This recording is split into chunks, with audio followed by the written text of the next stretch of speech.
O verdadeiro terror se manifesta quando a mente começa a traçar as possibilidades mais sombrias.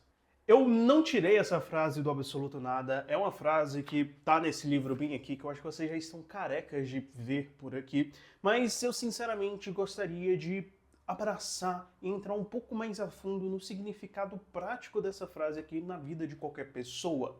E eu falo isso porque essa é uma das frases que, sendo bem sincero com vocês, eu não acho que ela cause impacto. Eu não acho que ela literalmente faça as pessoas pararem e pensarem. Não é o tipo de frase que faça isso. Se você já teve a oportunidade maravilhosa de ler esse livro bem aqui, provavelmente você perdeu essa frase. Ela acontece, se eu não me engano, em duas vezes aqui ao longo do livro. A primeira é logo na página 3, literalmente na segunda página depois do início do livro.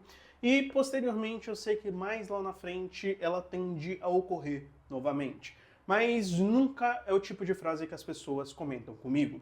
E eu estava ali escrevendo a continuação deste livro bem aqui, que diga-se de passagem está bem avançada, e novamente eu utilizei essa frase, só que dessa vez foi com um significado muito mais profundo que eventualmente eu acho que as pessoas vão começar a olhar para ela com a outra afeição.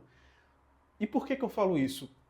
Muitas pessoas subestimam o poder da sua mente. E, por favor, quando eu falo sobre o poder na sua mente, não comece a pensar que eu estou falando aqui de lei da atração ou qualquer coisa do tipo. Não.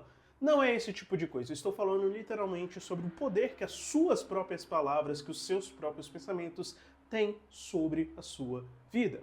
E pode parecer uma coisa um pouco irrelevante, ou para algumas pessoas pode parecer como algo mágico, mas do meu ponto de vista e do que eu acredito, é que no momento em que você começa a imaginar literalmente as possibilidades mais sombrias, seja em qualquer situação que for, seja você subindo no palanque da sua escola para falar sobre alguma coisa, ou indo na frente da sua turma para falar sobre alguma coisa, seja você falando sobre algo no seu trabalho para os seus colegas, em todos esses momentos de extrema pressão, por algum motivo o nosso cérebro tende a criar uma imagem nossa fracassando.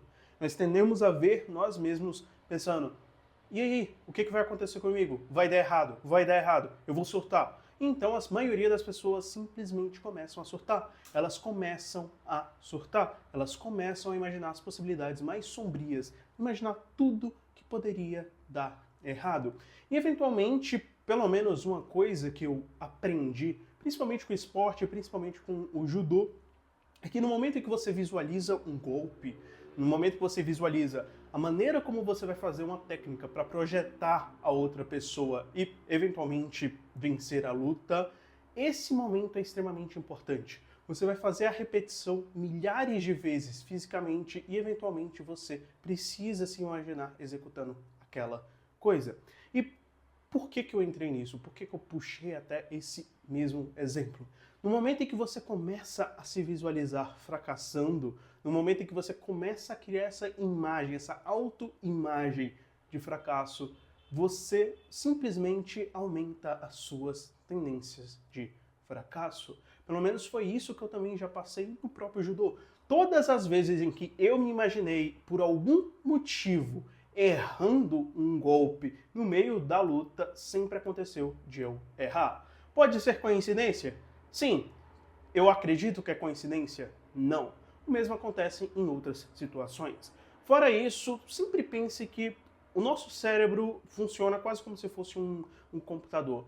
Ele é basicamente, vamos dizer, a memória RAM. No momento em que você começa a colocar muita coisa pesada, e diga-se de passagem, muita coisa pesada que seria justamente esses pensamentos negativos, essa visualização das piores coisas que poderia acontecer para você, você começa a ocupar esse HD. Você começa a ocupar a sua mente, o seu cérebro, com você fracassando, com essas possibilidades sombrias.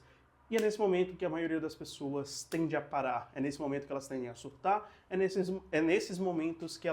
são nesses momentos que elas simplesmente não conseguem. E eu acredito que a beleza dessa frase é justamente em refletir sobre isso. Refletir que você precisa respirar. Porque justamente nos momentos de terror, são nesses momentos de pressão quando a sua mente começa até mesmo a atrair você, que você precisa voltar para o seu foco, voltar a sua mente para a realidade e parar de se imaginar, parar de pensar nas possibilidades mais sombrias. Eu acredito que essa frase aqui é uma frase extremamente simples, extremamente óbvia, é o tipo de frase que ninguém nunca vai compartilhar. Eu acho que eu sou viciado em criar esse tipo de coisa, mas que se você realmente parar para pensar a fundo, por ela ser uma frase óbvia, por ela ser uma frase que faz sentido, ela simplesmente é simples, simples demais para as pessoas pararem para refletir. Mas eu não sei, eu queria jogar um pouco de luz sobre isso, eu queria jogar um pouco de luz sobre essa frase aqui que, do meu ponto de vista, em algum momento pode te ajudar, pode te fazer parar, respirar e simplesmente aproveitar o momento, mesmo que o momento seja ruim, mesmo que o momento seja de pressão.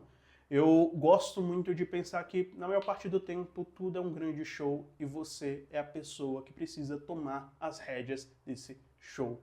Enfim, eu não sei se esse vídeo fez sentido, eu acho que eu usei um exemplo muito aleatório com o judô, que eu até mesmo me perdi, mas, enfim, eu só queria comentar sobre isso, eu só queria gravar esse vídeo, eu só queria colocar isso pra fora. Deixa aí nos comentários o que você acha e também me diz se você seria o tipo de pessoa que ligaria para essa frase ou simplesmente é uma frase muito retardada e eu que tô simplesmente voando e pensando alto. É isso, goodbye.